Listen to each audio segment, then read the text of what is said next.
Okay, I'm going to go through 3 different examples with you today. This is our first example, 2 sine of x minus 1. Right above it, I'm going to put in the general equation of sine. So you have a sine bx minus c plus d. So this right here, this 2 represents our a. So a equals 2. The period, remember, it's 2 pi over b. Our b right here, you see how in front of this x, there's no number. The b is in front of this x. So in this case, the b is an imaginary 1. So that means our period is 2 pi over 1, or just 2 pi. So every 2 pi, the graph will complete 1 cycle. The phase shift, if you look here in our original function, it's always attached to the sine. So in this case, our c value actually does not exist. Our c value here is 0. So maybe a better way to write this would be 2 sine x minus 0 minus 1, if you want to see it a little bit better that way. This is the same thing as that. So that means our c is 0. Our vertical shift is this number right here that's on the outside. Be mindful that it's negative, so that's our d value, which is negative 1. Okay, so I've outlined 5 different steps for you as you graph. So if you look at our graph here, the very first step is to draw our midline. We said our midline is negative 1.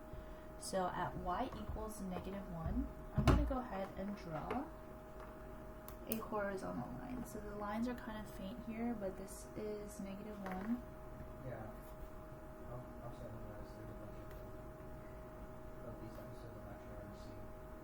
This right here is the midline.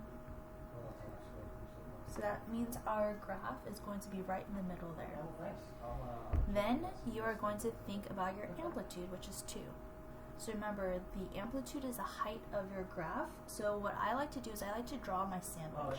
So from the midline, I like to go up 2 because our amplitude is 2. So 1, 2, that gives us the top of our sandwich, as you want to call it. And then you're now going to go minus 2 from the midline. So I'm going to go ahead and draw a horizontal line at y equals negative 3.